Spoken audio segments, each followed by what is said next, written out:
Hello and welcome to the NTI PodTalk. My name is Diane Kaler and I'm Director of Nutrition Therapy Institute. Join me as I talk to interesting people in the field of health and wellness, food and farming, and anywhere else we find conversations that matter to our community.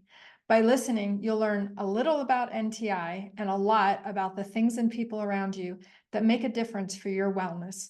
Welcome and let's get started. Hello there. Welcome back to another edition of the NTI PodTalk. My name is Diane Kaler. I'm Director of Nutrition Therapy Institute.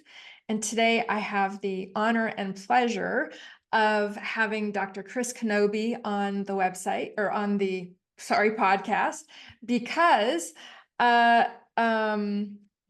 Chris has some really interesting things to say about vegetable oils. And this is a topic that we talk a lot about at NTI. And so I'm just thrilled to have you. So Chris, thank you so much for being here. I'm so pleased to have you. Oh, thanks for having me on, Diane. I really appreciate it. Yeah. It's a honor and pleasure. Yes. So so you are trained as a physician and an ophthalmologist. That was your sort of medical training, your medical history. I don't know your exact progression, but you wrote two books that I'm aware of, maybe other books, but the two that I'm aware of, Ancestral Dietary Strategy to Prevent and Treat Macular Degeneration in 2016. And then the most recent one that I'm familiar with is The Ancestral Diet Revolution, How Vegetable Oils and Processed Foods Destroy Our Health and How to Recover. And that was in 2023. The first book, obviously you have an intense interest maybe in macular degeneration, and then you progress to sort of more broadly, maybe dietary strategies. So I would just love to hear your progression. Like, you were trained, I assume, as a conventional medical practitioner, got all of your training in a traditional medical school, probably didn't get very much nutrition education in your medical training. So how did you go from being a conventionally trained medical practitioner to now being a champion of nutrition and health and ancestral diet strategies? Yeah, great question. So, yes, I was trained in a traditional allopathic medical school, University of Colorado School of Medicine. I'm from Colorado and still live here, but I did spend most of my career in Texas. So, but yeah, I graduated from medical school in 1990 and completed an internship here in Denver and then a residency in ophthalmology. That's eye surgeon, for those who are not aware of what ophthalmologists are. And I practiced ophthalmology until 2015. Really, it was my own suffering that sort of got me here, Diane. For me, it was mostly arthritis. Back in 2011, I had suffered with arthritis for about 17 years or so. And I went on a partial paleo diet. I cut out grains and dairy, and I really hate to say that because people might think that I'm vilifying grains and dairy, and I'm not at all. But for me personally, at that time, I changed my diet towards a paleo diet, and I had this radical improvement in my arthritis. And since I've had a lot of ups and downs, and it wasn't about as much about my diet as I thought, but nevertheless, in 2011, it changed my life. And I read Lauren Cordain's book called The Paleo Answer. And while on a week's vacation in Cabo San Lucas, Mexico, and that week changed my life. I was just shocked and astounded that nutrition played such an incredible role in our health and our or lack thereof. Mm-hmm. So I began to study nutrition then, and there were some things that I mean, Lauren Cordain's book opened my eyes tremendously, but there were some things about it that I did not agree with. For example, he vilified saturated fat, Yeah. and anyway, eventually, almost 2 years later, it led me to the work of Weston A. Price.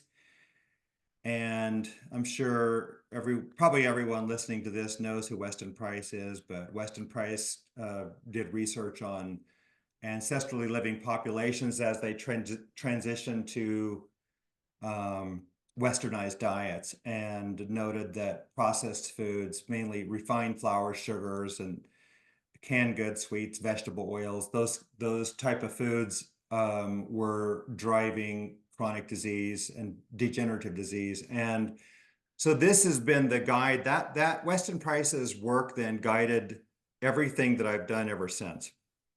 And I see everything through the lens of Weston Price. That was in 2013. And later that year, for the first time, it hit me that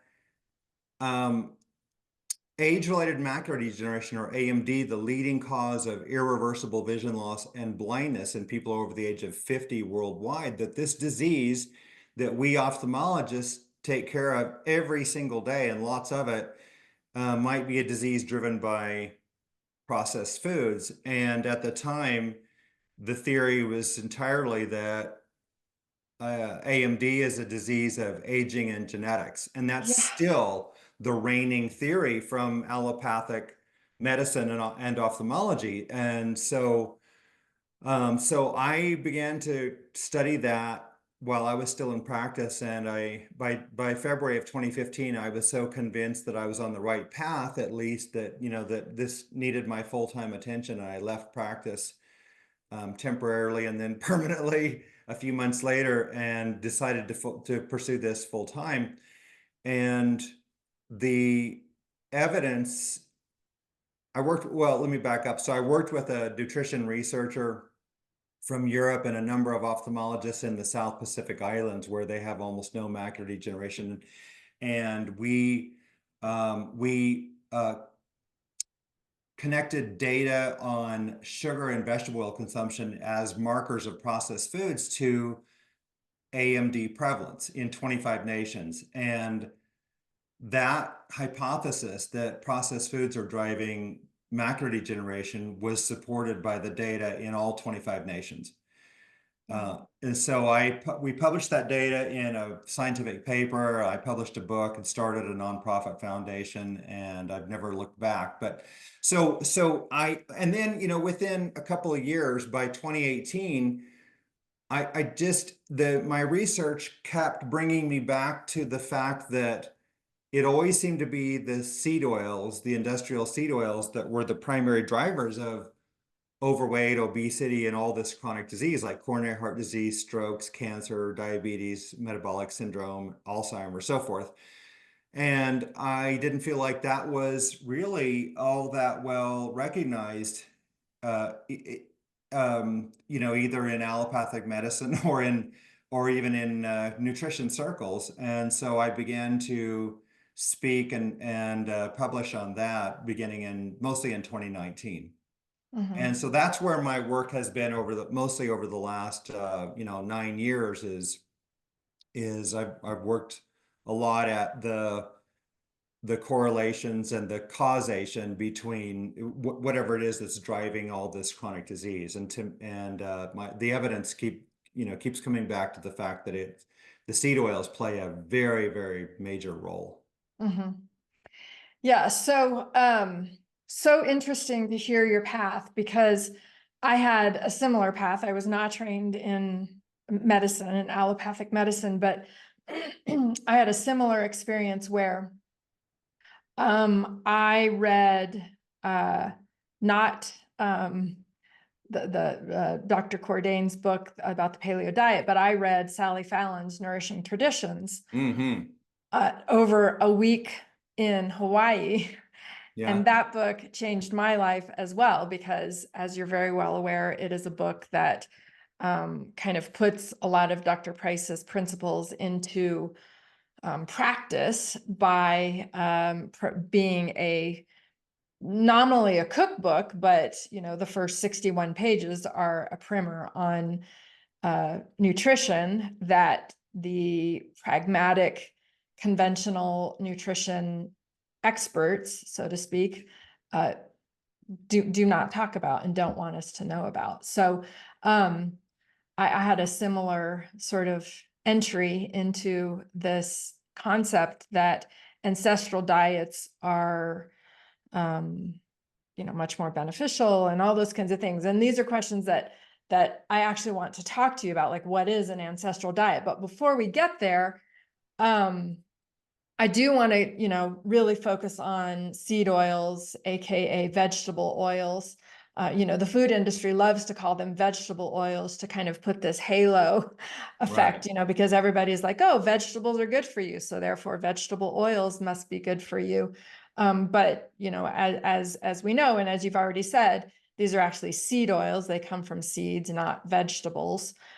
And your most recent book, the 2023 How Vegetable Oils and Processed Foods Destroy Our Health book, is a clear indictment against seed oils. And most people who are sort of railing against processed foods, which are foods that are, high in sugar, refined sugars, refined grains, and refined fats, which are the seed oils, they really put a lot of the blame on sugar. And you very squarely put most of the blame. Certainly sugar doesn't, it has some issues, in particular refined sugars, but you put the vast majority of blame on the seed oils. And your book is 350 some pages long, with another whole 50 pages of references. It's a very well referenced, very data-driven book, and amazing book. So I would like to talk about seed oils, because this is always like you're swimming upstream when you're talking about the dangers of seed oils, because it is very contradictory to what is still, on a daily basis being drilled into our heads in conventional nutrition guidance. So let's talk about why seed oils are so bad, and why they are the biggest culprit in these increasing rates of chronic disease. So I know that's a huge subject, but Yeah. kind of your, elevator speech on why seed oils are so bad, and then we'll go from there. Yeah, sure. No, that's a great place to start. So, first, I just want to say, Diane, before I get to the question, that it's really interesting that now allopathic medicine, the World Health Organization, the Pan American Health Organization, essentially they all recognize, they cannot dispute, and they firmly recognize that processed foods are strongly connected to obesity and chronic disease, heart disease, cancer, diabetes, and yet they, and then that out of the other side of their mouth, they tell us that vegetable oils are healthy. Right. Well, that makes no sense to me, because I mean, first of all, there's irony here that the vegetable oils, at least in the United States on a caloric basis, they are the leading component of processed foods on a caloric basis, because the United States in 2010, 32% of the diet came from vegetable oils. And around 87 or 80, no, 89% of that, I think it is the industrial seed oils, soybean oil, canola, corn, safflower, sunflower, all of those, right? It's not the tropical oils or olive oil. Those only account totally for about, I think it's 11% of the diet. So now on to the question, why are seed oils bad? Well, they're bad because the industrial seed oils like soybean, corn, canola, cottonseed, rapeseed, grapeseed, sunflower, safflower, rice bran. That's my worst of the worst list. They're very, very high in omega-6 fat. Omega-6 linoleic acid is the fatty acid that accounts for about 85 to 90% of the fat in any natural fat. And so these oils are very, very rich in omega-6, and that omega-6 fat accumulates in our body fat. And it accumulates in proportion to the amount that we consume in our diet. So that whatever we've consumed for the last 3 years is then reflected in our body fat, which means it's reflected in our cell membranes and in our intermitochondrial membranes. And because omega-6 and omega-3, but because these fats are polyunsaturated, meaning they have multiple double bonds, they're highly subject to oxidation. That's number one. So let me just mention this first. So there's really what I call 4 pillars of hazard surrounding this industrial seed oils. And that is the fact that they are ultimately pro-oxidative, pro-inflammatory, toxic, and nutrient deficient. And so the oxidation is by far and away the worst problem. It's not, everybody talks about inflammation all the time, inflammation, inflammation, inflammation. But by far and away, the most damaging thing to our bodies is oxidation. This is why I say, people, almost everyone knows that arsenic is an extraordinary poison to us. And arsenic is a heavy metal. Like cadmium, lead, arsenic, and mercury are heavy metals that are extremely damaging to the body. Most people recognize that just intuitively. And why are they so damaging? Because they cause oxidation. Yeah. And so it's like we're rusting inside. So when we accumulate these omega-6 fats in our body to high levels, we become the subject of extreme oxidation. So it's like we're decaying, we're degenerating inside, from the inside out. That's number one. Number two, they're pro-inflammatory. So, and this is the only thing that allopathic medicine recognizes really about seed oils, is they cannot disagree that they're extremely inflammatory. So when you accumulate omega-6 linoleic acid, it's converted to arachidonic acid, and the downstream metabolic products of that are things like inflammatory prostaglandins, eicosanoids, thromboxanes, and these are collectively severely inflammatory. Whereas the omega-6s are essentially the opposite, or the omega-3s, I'm sorry, are the opposite. Right. And then so the oils are then toxic. That's the number 3 pillar. What does this mean? Well, the toxicity comes from the fact that the other downstream oxidative products of linoleic acid are things like 4-hydroxynonenal or 4-H&E, malondialdehyde or MDA, carboxyethyl pyrrole, 9 and 13 HOD, and acrolein, and literally hundreds of other downstream oxidative products that are collectively cytotoxic, genotoxic, mutagenic, carcinogenic, atherogenic, thrombogenic, obesogenic, and diabetogenic. They just literally, this right here, just this alone is a major driver of all this chronic disease. And then 4th pillar of risk or damage that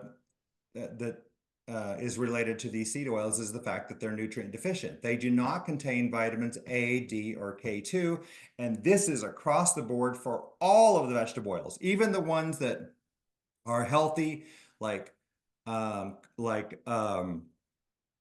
coconut oil, palm kernel oil, olive oil. These oils, none of them have any vitamins A, D, or K2 like you would get from natural animal fats, beef fat, beef tallow, and butter, eggs, and some even in pork lard. So you put all that together, pro-oxidative, pro-inflammatory, toxic, and nutrient deficient. Well, when you accumulate these oils in your body, you've set up this biological milieu that drives all of this damage. And so it is extraordinarily destructive to consume these oils. These oils are chronic metabolic biological poisons. They are poisons, plain and simple. And that's how they should be labeled, in my view. Mhm. I totally agree with everything you're saying, and totally resonate with all of that. And it is, you know, I shouldn't be surprised anymore or shocked anymore, but just this constant barrage of information that we get that says, oh, we should be eating seed oils, or well, they call them vegetable oils, because this is a way we're going to protect against cardiovascular disease. And, because consumption of vegetable oils, seed oils, can contribute to the reduction in one's serum cholesterol levels, that is the end all be all. As long as we're reducing serum cholesterol levels, we're protecting against cardiovascular disease, and cardiovascular disease, top killer of Americans. And, so this is kind of where I want to go. Like, this is the main reason why mainstream conventional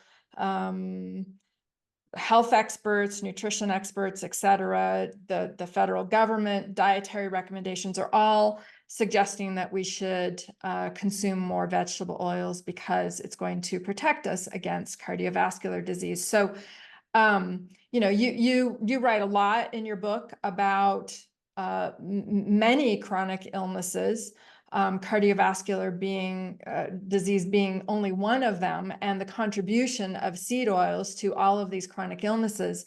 But can you talk about the, cardiovascular disease in particular? So why is it that, or how is it that seed oils, because they can reduce serum cholesterol levels, but they are actually a huge contributor to cardiovascular disease. So Yes. I want to talk about this sort of contradiction that we're getting in the messaging that people are exposed to.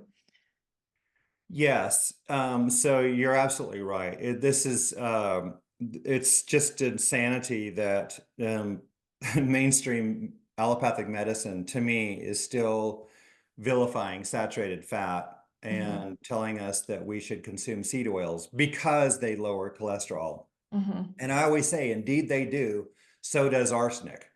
And this is absolutely true. I love It's so, that. almost, I think, I'm not dead sure of this, but I think that almost anything that would probably drive oxidation would probably lower your cholesterol. If you can oxidize LDL cholesterol, it will be driven down because of the fact that once it's oxidized, it's pulled out of the bloodstream and deposited into the artery wall, creating atherosclerotic plaques. And so this is exactly what you see with arsenic, is that it lowers your cholesterol. So taking poison to lower your cholesterol doesn't really help. Yeah. And but if we look at the history, many people don't realize that in the 19th century, between 1800 and 1900, there's 8 scientific papers on coronary heart disease. 8. So this is the equivalent of one every about 15 years, right? And physicians or researchers, they knew what coronary heart disease was, but almost no one in the world had ever witnessed a heart attack. Because they just didn't exist. Well, neither did seed oils until after the American Civil War. They were introduced right after the American Civil War, beginning about 1866 or so. And so for example, Sir William Osler, the most famed physician probably in the last in the last 2 centuries. He's one of the founding professors of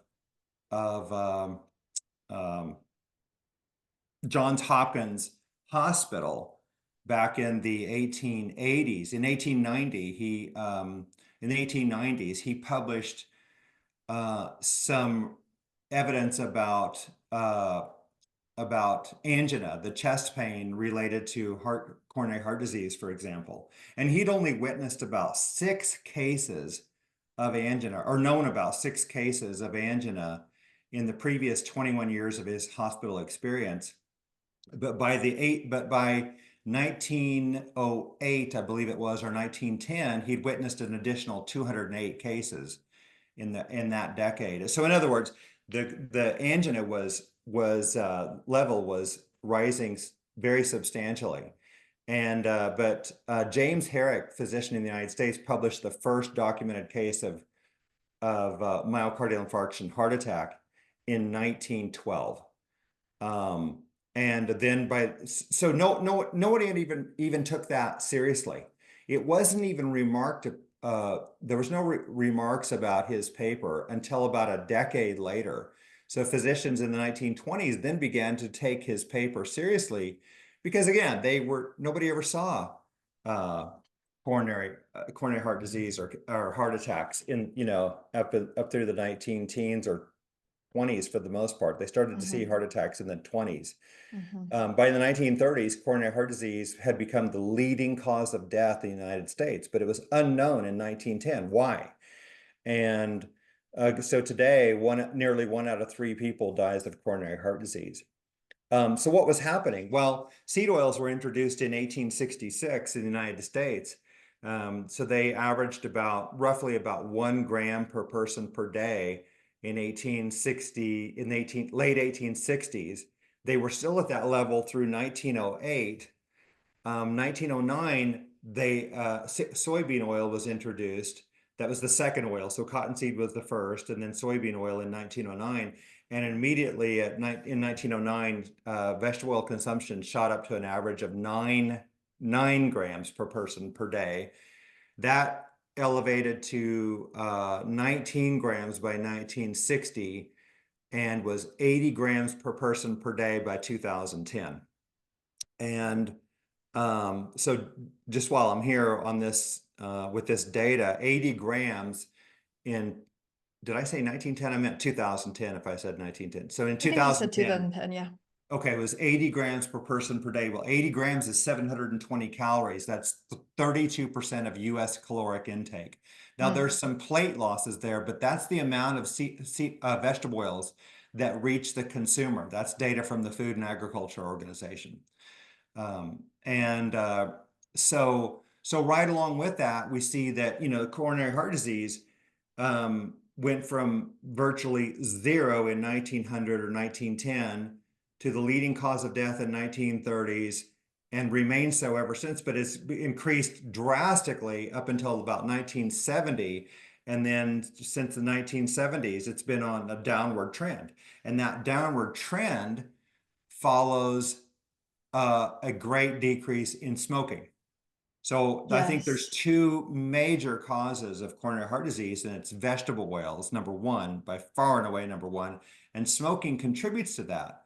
But interestingly, there's a number of populations historically that are either exposed to a great deal of smoke or they smoke cigarettes, like the Papua New Guineans of Tucacenta, that were studied by researchers, Professor Sinnott and White of Australia, back in the 1960s and 70s. And they smoke like fiends, and they live inside of smoke-filled huts, and yet they had no coronary heart disease. Huh. They also had no obesity and no diabetes, but they were living off of almost exclusively sweet potatoes. But it's just interesting that why would they not have heart disease if they're, since they were such, significant smokers and lived in smoke-filled huts. So I think smoking contributes a lot to coronary heart disease, but because it's an oxidative insult. But I think that is additive to the insult from vegetable oils first. So again, the vegetable oils, when you consume the high omega-6 linoleic acid, it accumulates in our LDL cholesterol and it oxidizes. And in fact, that's how they measure oxidized LDL. They're measuring the metabolic downstream byproducts of oxidized linoleic acid. And those things are 9 and 13 HOD and malondialdehyde, primarily malondialdehyde, MDA. Hmm. And so again, it's, with low levels of linoleic acid, like we should have in an ancestral diet, I think it's nearly impossible to have coronary heart disease. Mm-hmm. Yeah, that's really interesting that, it's not until you combine the seed oils with the smoking where that the smoking becomes the health hazard. That's really interesting. Right. So I've heard all kinds of stories and anecdotes about how and, really why seed oils became popular. And my understanding that in the late 1800s and early 1900s, the onset of the increasing popularity of using seed oils had nothing to do with health. It was more financial benefits and people developed this technology that now they could extract these oils from seeds, and they never had that before. And it was much more of a financial incentive than a health incentive. And now I still think it's a financial incentive, but they're just masking it by saying, oh, well, it's healthy. But there is this financial incentive. So what did you find in your research? Did you find that to be the case, or was there some other nefarious reasons why seed oils made it into our diet so prolifically? No, it's 100%. It's about um, producing revenue. Mm-hmm. That's what it's always been about. Mm-hmm. So the seed oils were a product of the Industrial Revolution, really, and the seed oils were first produced in the early 1800s, I believe it was. And in fact, there was some seed oil manufacturing certainly in the 1830s, but they were using at that time up through the 1860s. Americans, at least, the only use of seed oils, and I think this is true worldwide, was mostly for, or at least in terms of cottonseed oil, was for lamp oil and machine oil. Mm-hmm. And so the manufacturers, they in the 1860s, they weren't really able to sell cottonseed oil directly, again, because people knew it as lamp oil and machine oil. It would be like trying to sell us petroleum, or like motor oil today, Mm-hmm. Mm-hmm. and as food. And so they weren't accepting of that at all. So the first thing that manufacturers did was they combined it with butter to make what they first called oleomargarine, and then they later shortened that term to margarine. So that's how it was really first introduced, I think. The second use of it was to adulterate olive oil. So in the 1870s, American manufacturers they couldn't sell the cottonseed oil directly as food, and so they began to adulterate olive oil with cottonseed oil.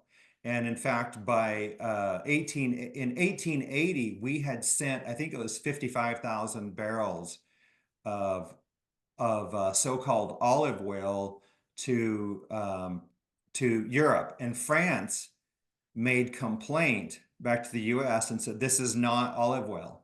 They knew it was adulterated just by the taste. They knew it had been adulterated with presumably cottonseed oil. And Mm-hmm. they refused to import any more so-called olive oil from the United States in 1880. And then so that's a trend that continues today, is adulteration of olive oil, and it's Yeah. severe today. Yeah. worldwide. And so then in the early 19 or 19 after 1906, 1907, Procter and Gamble, who were soap and candle makers, they partnered with this German chemist E.C. Kaiser to make Crisco, what eventually became known as Crisco.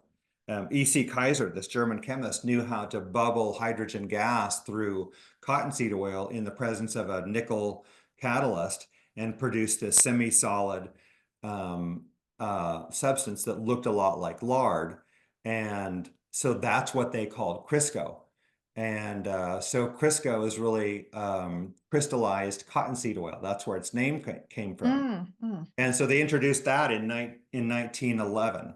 I think that's right. Yeah, I think it's 1911. Yeah. And so this is how they first got, so they weren't selling vegetable oils outright early on. Because Americans weren't buying. And but this is how they slowly got these oils into the food supply. So by 1909, we only had cottonseed oil and soybean oil in the food supply. And after 1909, all the others have, fallen in place. Soybean, corn, canola, cottonseed, grapeseed, sunflower, safflower, rice bran, sesame, and peanut oils. Those are all the high omega-6 industrial seed oils, really. And so this is how we eventually got to where we are today. That's how they were introduced. Yeah.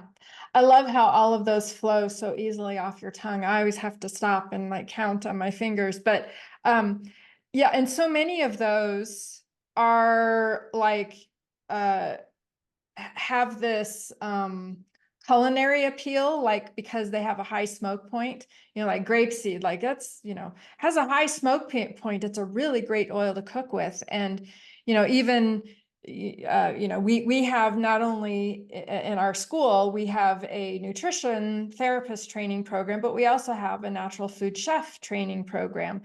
And so often our students come in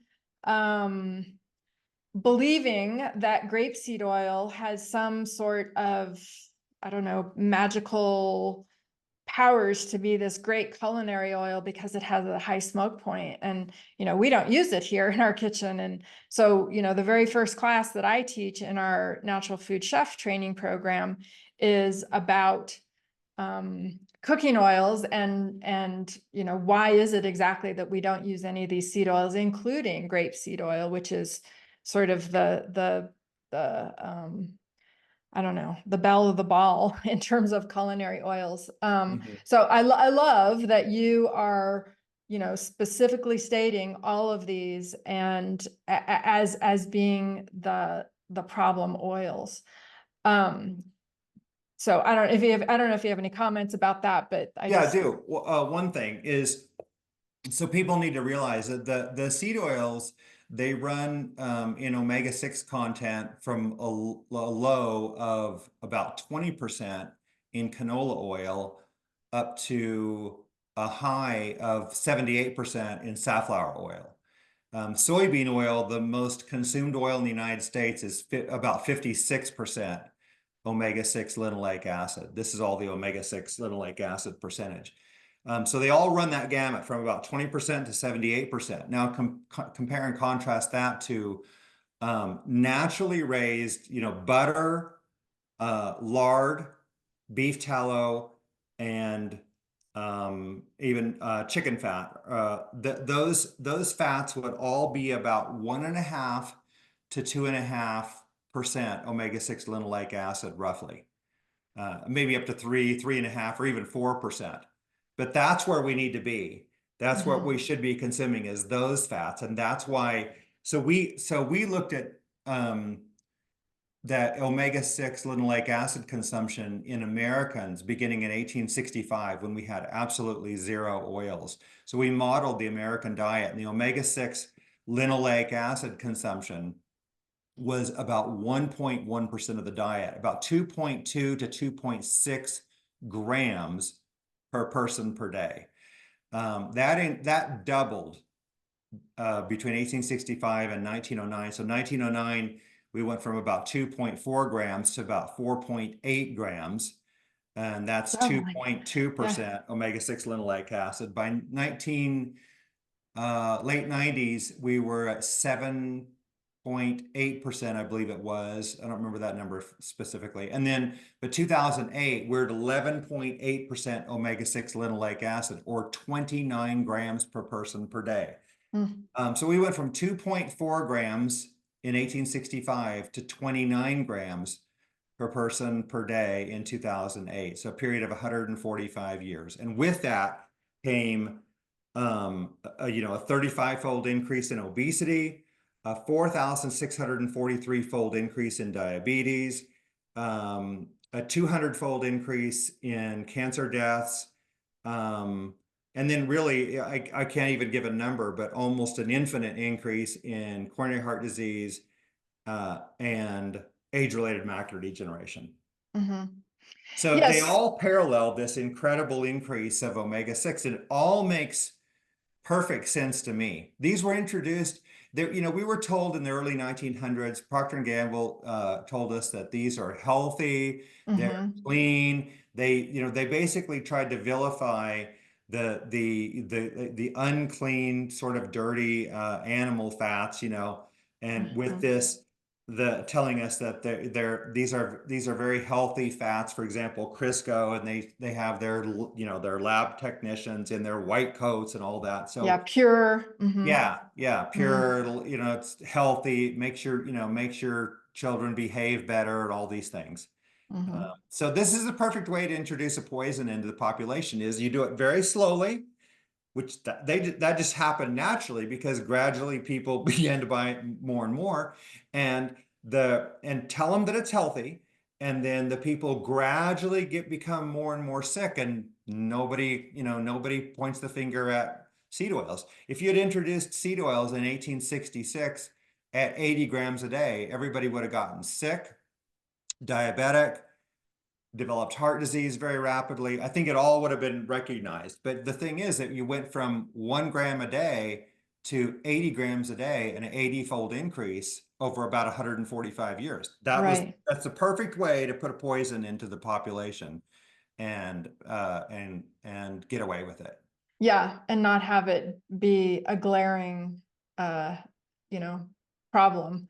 Yeah. Yeah, absolutely. It is just shocking. And you've got all of the charts and graphs in your book where you are tracking the rates of chronic disease with the intake of seed oils. And it is truly amazing. And, really, it's all chronic diseases, right? So you already named them: obesity, diabetes, cardiovascular disease, but, and macular degeneration. And now I'm Mhm. forgetting what I already said, but it's really all the chronic diseases and non-communicable NCDs, communicable chronic disease is the main reason why so many people are sick. The percentages are really high. Something like 60% of the American population has chronic disease, oftentimes multiple chronic diseases. And your book really lays out clearly that all of these chronic diseases, autoimmunity even, Mhm. they all have an underlying causative, not correlation, but causative relationship with the ever increasing amounts of seed oils. And I don't think anyone can dispute that. And all they need to do is read your book to see that. So, I appreciate the amount of work that you put into all the research, and, you so eloquently are able to just say all this stuff and talk about all the statistics, and that's amazing. But, Well, I'm a sorry, go data ahead. Yeah. junkie. Yeah. What? I'm a data junkie. Yeah. I Yeah. live and buy by data. I won't make an argument without data, really. Yeah. Yeah. It just doesn't, for the most part, at least in terms of population health. You can't do this at the individual level as much, but at the population level, yeah, I look at, the increases in sugar and vegetable oils and refined carbohydrates and all these things, to look at, well, what is it that correlates with all of, all like obesity and all of this disease? And over, it's the vegetable oils. And we can get into that if you want to, but because it's not, the correlation is not there with sugar as if you take vegetable oils into account. Yeah, that is an interesting topic. And we can talk briefly about it. I don't want to keep you too long, but it is interesting that you know, again, I don't think you're saying that we can eat sugar with wild abandon. No, right, right. Because there are some complications with sugar, and certainly sugar is a nutrient deficient component in the diet. Yes. But my takeaway is that sugar is not really a major issue. It is when you have sugar paired with this really high intake of seed oils where you get the cumulative effect of sugar with the seed oils. And now sugar does look like it's causing problems, but if you take the seed oils out, sugar is not as big of an issue as the seed oils. So yeah, I would like to hear some of that, because I think that's a unique take, kind of an exceptional take to what most people in the holistic health and wellness sphere talk about. And I certainly have been guilty of, blaming everything on sugar without taking into consideration the impact of seed oils, because in processed foods, they always go together. Right. Yeah. They Yeah. do. Right. Yeah. Well, yeah. So the certainly, I've said and written and spoken about, presented on this since 2016. So it's been 8 years, and I'm still saying pretty much the same things that I said 8 years ago. Is that sugar and refined flours are part of the problem. So to me, there's three major issues in westernized diets, and it's refined flours, refined sugar, and vegetable oils. And the trans fats are part of that, but they come from the vegetable oils, the industrially produced trans fats. So you can lump those in with the seed oils, because we wouldn't get those if it weren't for seed oils. So sugar is definitely, it's a nutrient deficient food. And as Weston Price found, as people consumed more of sugar and refined flours, they develop more degenerative disease. But again, this is in highly, processed food diets. And so I'm not a fan of consuming sugar in significant doses, but the data shows repeatedly that the really strong correlations between obesity and all of this disease is between vegetable oils and the disease, not the sugar. So for example, can I give a little bit of data here? Yeah, absolutely. Okay. So for example, so sugar has risen tremendously since 1822, but what people don't realize is the huge majority of this increase in sugar consumption had already occurred by 1922 in the United States. By Yeah, 1922, that it is hasn't really changed very interesting. much. Yeah. Yeah. And so for example, obesity was 1.2% in men in the United States in the late 19th century. This is Scott Allen Carson's work. But sugar consumption in 1890 in the United States, I'm looking at a graph here. Wondering why I'm looking to the side, anybody who sees this. But anyway, was 10.8% of calories. Well, the World Health Organization tells us today we should not consume more than 10% of our calories as sugar. And yet Americans were already consuming an average of 10.8% in 1890. And that was a little bit higher by 1900. And yet, again, why was obesity 1.2%? And there was no coronary heart disease. In 1900, cancer deaths were not only, but 1 of 17 deaths, whereas they're almost 1 in 3 today. Diabetes was extraordinarily rare. We can get to that later. Macular degeneration was extraordinarily rare. But if you look by 1930, obesity in the United States was still about 3 or 4%. And but sugar consumption was 499 calories a day. That's 25% of calories by 1930. Wow. Right? Okay, so we were lean, we were, except for heart disease going up, which was going up along with the seed oils. Most of the chronic disease was levels, the prevalence was really, really low. And so again, if you look at, that's where we were, 499 calories worth of sugar per day in 1930. By 2016, sugar consumption was only 526, not only, sorry, was 526 calories and 24% of calories. So it's 27 calories higher per person than it was in 1930. And yet obesity climbed from about 4% in 1930, roughly, to 42.5% in 2018.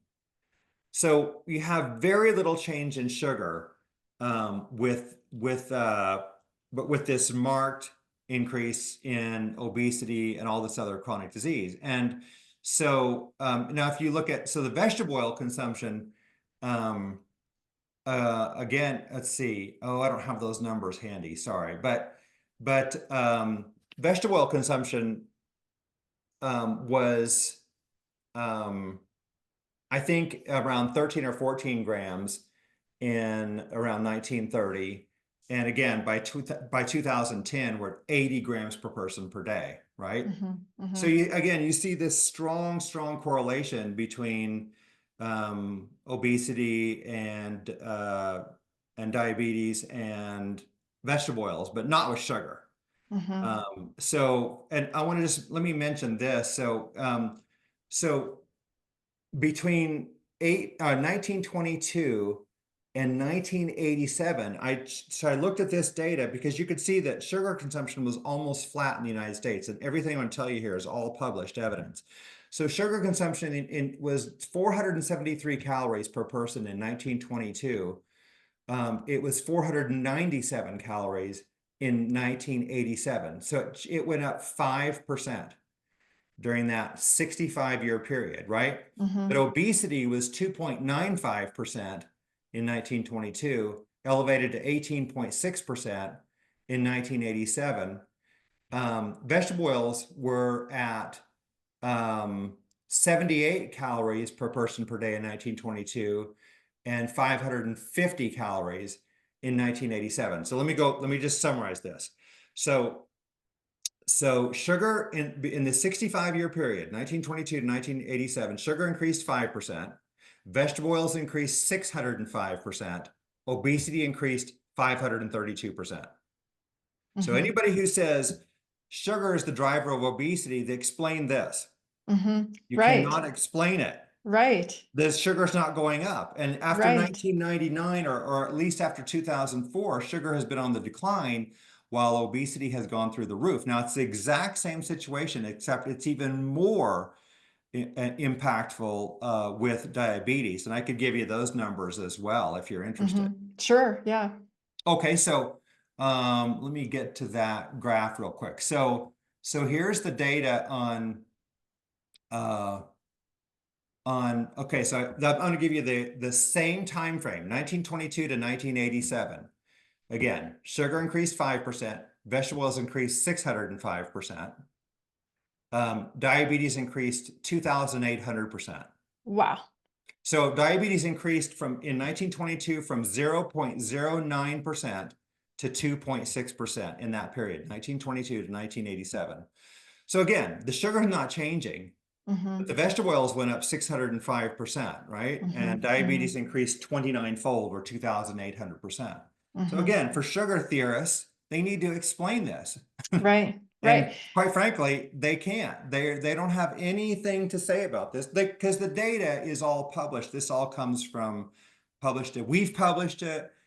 Stefan Guillenet published it, and all the data after 1961 is available to anyone through the Food and Agriculture Organization of the United Nations.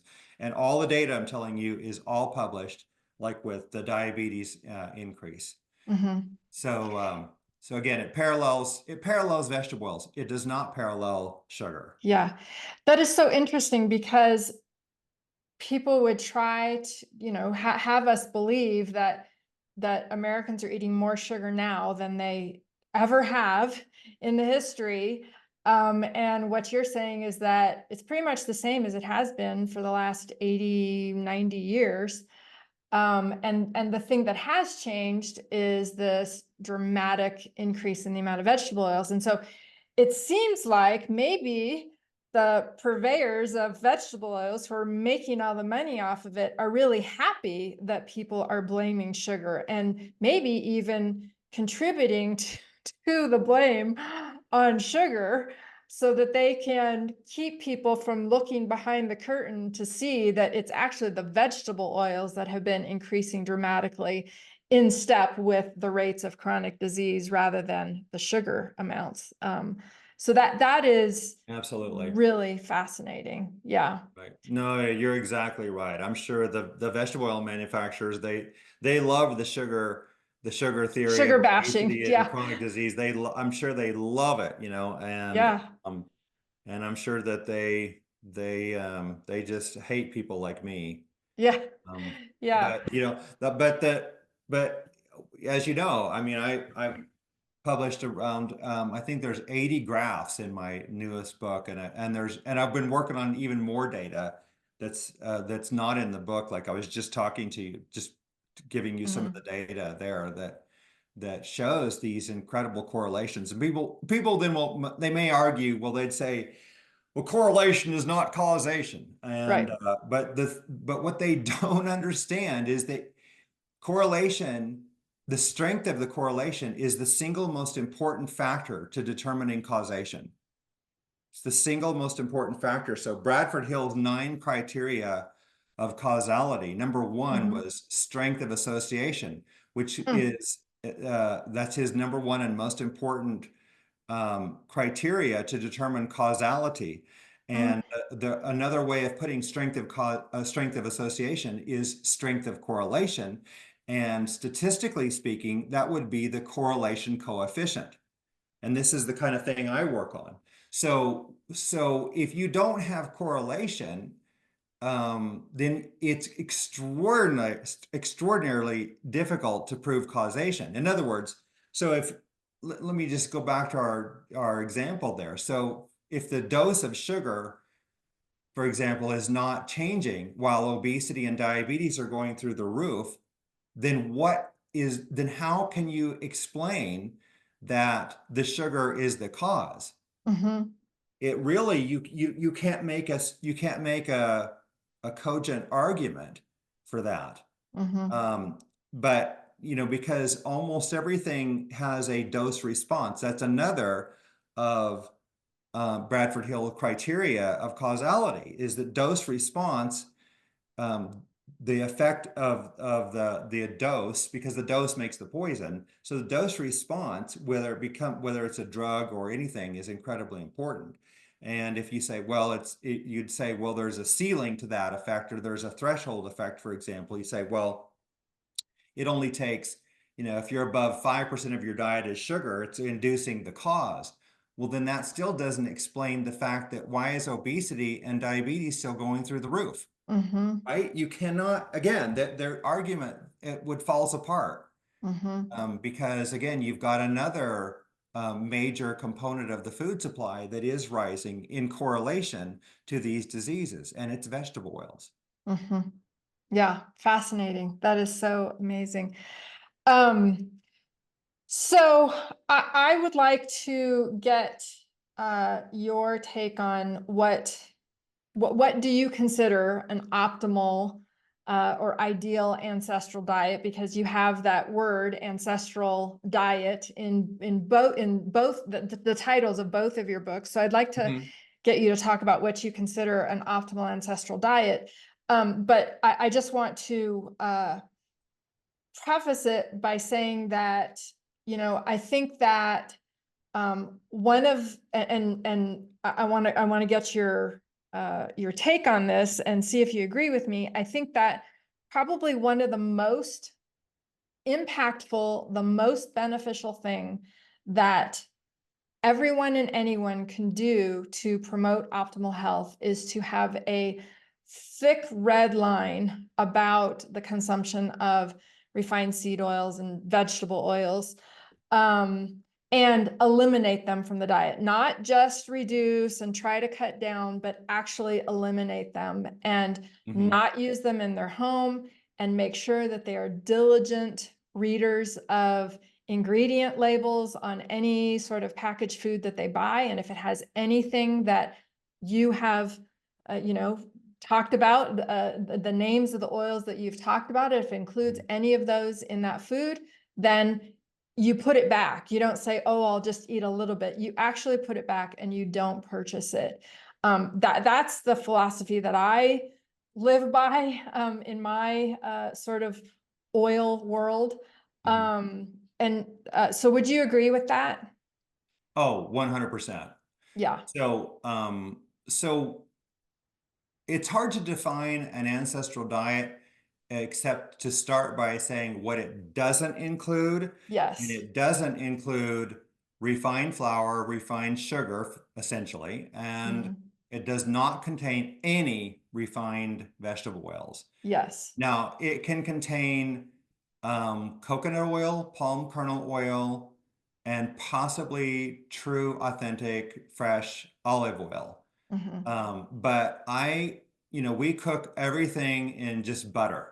Yep. And I don't use any oils at all. If I needed a lot of oil, I would use coconut oil if I needed to deep fry something. But I mean, other than that, we don't do that. So we just use butter.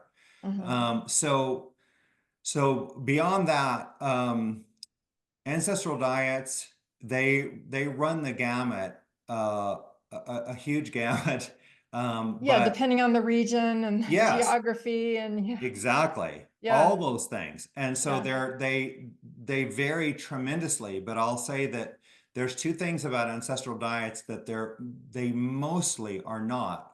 They're not vegan, Yep. and they're generally not carnivore. Carnivore, sure, the Inuit were carnivores because of out of necessity. But I think that in general, the enormous majority of people will do best on an omnivorous diet. That means it contains both plants and animals. And I think that, the vegan diet, it's going to be, deficient generally, I think, in the fat soluble vitamins A, D, and K2, very, very potentially. And certainly in things like zinc and B12, be completely deficient in B12 without supplementation. The carnivore diet at the other end of the spectrum, I think, so an all meat-based diet, an all meat diet, it's going to be very hard to get enough magnesium, calcium, and potassium in your diet through a carnivore diet. So again, there's a lot to be said, but I think that most people are going to do best on an omnivorous diet, and it's probably best for most people to include at least small amounts of organ meats like liver in their diet in order to get vitamins A and to get vitamin A and then certainly, to get D, we're either going to need fish or fish oil or sunlight. And sunlight Yeah. is by far and away the best source of vitamin D. Yep. It's when you can't get sunlight, like in the winter, that's when I consume a lot more fish. And so I might eat fish 3 times a week through the winter when I can't get sun. So again, you can make up the macronutrient ratios don't matter that much. You can make those you can vary those a whole lot, but I'm not a low carb person. I'm not a ketogenic person. I believe that carbs are very beneficial, and the foods that they come in. I think root vegetables, potatoes, sweet potatoes, rice, many fruits and vegetables, all of those can be, for most people, are going to be very valuable. to their Mm-hmm. diet. Now, I Mm-hmm. realize there's bioindividuality, and that's very important. And some people can't tolerate a variety of different foods for a variety of different reasons. But, Mm-hmm. but looking at the big picture, that's kind of the best overall summation that I can give on what an ancestral diet really is. Mm-hmm. I love that. Um, we are completely in alignment on all of that. And I love that you mentioned organ meats without being prompted, because I always say something about the benefits of organ meats. And so Yeah. our regular podcast audience will not be surprised to hear someone extolling the benefits of organ meats, because I do talk about that. So completely in alignment with everything that we talk about here, everything we teach here. So that's awesome. So, Oh, good. um, well, this has been such a interesting conversation. And once again, I'm going to recommend that people get your book. I'm going to have to read the title because I don't have it memorized. The Ancestral Diet Revolution: How Vegetable Oils and Processed Foods Destroy Our Health and Here's a How to copy right Recover. here. There you go. Mine is an electronic copy, so I didn't want to hold up my Kindle, but Yeah. there you go. That's it. And as I said, lots of data to provide backing and substantiation of the claims and the assessments, Mhm. the analysis, and it's a really interesting read. So can you tell our audience where they can find out more about you, and where do you hang out online, or do you do social media? Maybe talk about your nonprofit, or anything that you want to tell them that they can find information about you. Yeah, so I really have three websites. Those are ancestralhealthfoundation.org. And then there's also Cure AMD Foundation, and that's at cureamd.org. That's about macular degeneration, of course. I do have a website just about me, Chris Knobbe, that's ChrisKnobbe.com, chrisknobbe.com. We do have Facebook pages, and I'm available on LinkedIn, so you can find me there. And but I don't really like social media.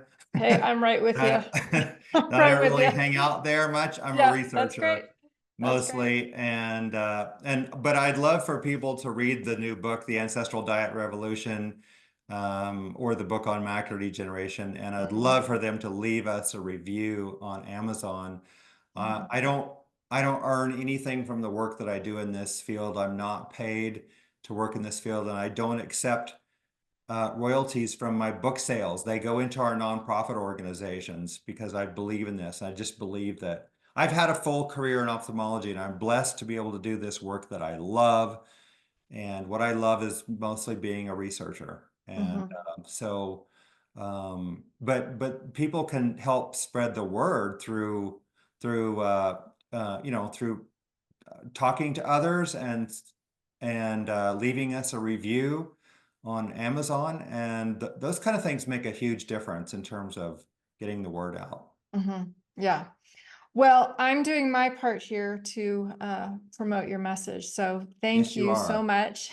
Thank you so much for all of your work and your research, and your diligence in getting the data and being accurate in the information that you are providing. I'm a fan, and just really appreciate everything you do and appreciate your time today.